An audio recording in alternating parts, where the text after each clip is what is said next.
Hi everybody, welcome to the Mars Survivor Dev Diary.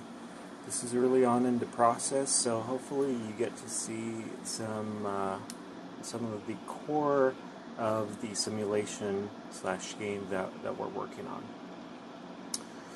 Okay, so today I'm going to kind of talk you through what we have in terms of the core gas physics working. What I have here is I have sort of the surface of the planet set up with the proper Martian atmosphere. And then I have little hab or box, if you will. Now imagine there's glass on this side and the volume within the box is self-contained. At the top left here you see that there's a PSI of about 14 PSI with a given volume of 8155 liters, temperature of 70 degrees Fahrenheit, and the atmosphere inside that box is currently 100% oxygen. You'll notice we have three oxygen tanks or gas tanks within that volume, and we also have a valve on the outside of the room which allows us to expel any of the gas within the room. So let's start off. I'm going to open this valve and we're going to let some of the gas escape. So right away you should notice that, as the gas escapes, the pressure in the room falls, the moles, or the particular measurement that we use for the number of gas molecules falls as well, and the pressure will eventually equalize with the Martian atmosphere, which I believe is 0.09 psi. But for now, let's keep some oxygen within the room so we can play around with these three other gas tanks. The first one has 0 psi, so it's a vacuum, 7 degrees, 70 degrees Fahrenheit as well. The second one is filled with pure carbon dioxide at negative 7 degrees and is currently at 1600 psi. And finally, we have a third bottle or third gas tank that we're at 2200 psi of pure oxygen. So to kind of show the core chemistry calculations, physics chemistry calculations in this, what I'm going to do is, first of all, let's open up the first bottle.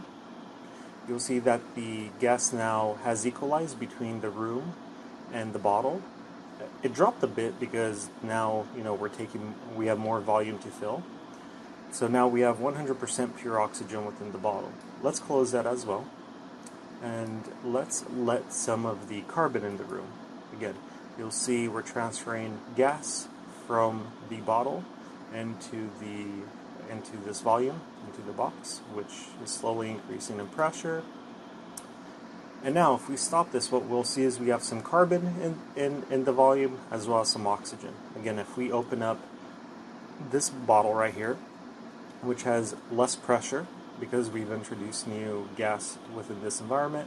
If we open it up, there will be a transfer occurring, and now you'll see a bit of carbon has made its way into this bottle as well.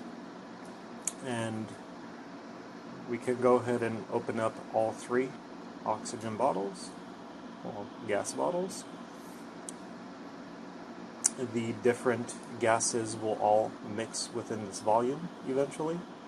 I have a flow rate of 400 liters per second max on the valve set here on all of them, just for the simulation purposes. In the real game, it will be more realistic.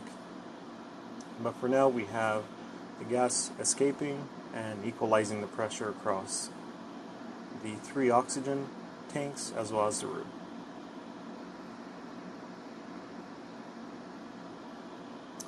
Alright, what you'll also note is that each valve has a different type. It's either bidirectional, A to B, or so on and so forth. And that'll be important as you create hookups in the game where you're able to have an input and an output from specific bottles. So now we have the pressure equalized in the room in all three bottles, and we could even let that pressure go. And we're going to have gas escape from all the bottles, and it'll go into the atmosphere. So that was the first test where the gases take into account the temperature, of the particular space. And what you'll notice is, I don't know if you caught this or not, the pressure inside this particular volume is a bit lower than all the other ones because the gas is being cooled to -7 degrees Fahrenheit, which means that the gas molecules themselves move a lot slower than they would inside of the main room, so the pressure overall is a little bit lower. So now I have a more complex scene here set up for you. And again, I apologize for the way the debug information is displayed, but it serves a purpose for now. We have 3 bottles, each one filled with different gases. First one is pure oxygen, second one is nitrogen, third one is carbon, and they're all connected by 2 pipes with the joint in the middle. So if we open up the first bottle, you'll notice that the pressure from the bottle will leak into the pipe. So the pipe will equalize in pressure. Again, it's limited by the flow of the valve. So you have this really high pressure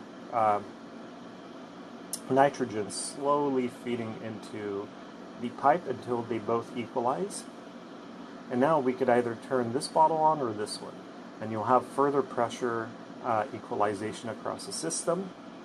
And you'll see that as the carbon dioxide escapes from this bottle and now starts filling this pipe here, so you'll see some carbon and the nitrogen from the initial bottle, and some of that carbon now has made its way back into the first bottle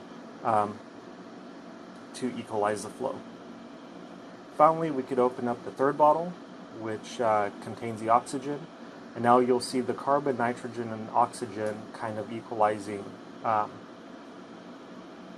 between all the bottles and the links in between. So this right here, again, the visual representation is very crude, but it kind of shows the core physics, chemistry, formulas, and calculations at play and at work, taking into account volumes, pressure, moles of specific gas types, as well as temperature. All of these will play a big role in the final simulation. An example would be, let's say you have a cooled oxygen bottle and that heats up. The pressure inside that particular bottle will increase significantly and it may rupture. Same thing may occur to gas lines or even your habitat in whole. If it's 100 degrees outside on a hot Martian day and your heater fails at night and you go to below 100, the actual pressure inside your habitat will drop significantly, which may have an effect on you as a player within the game, or may have an effect on other systems within your habitat. Again, this game is meant to be a simulation at its core, and I'm hoping that a lot of these realistic calculations will make the game very fun to play, and it'll be a very unique experience. Thank you for watching.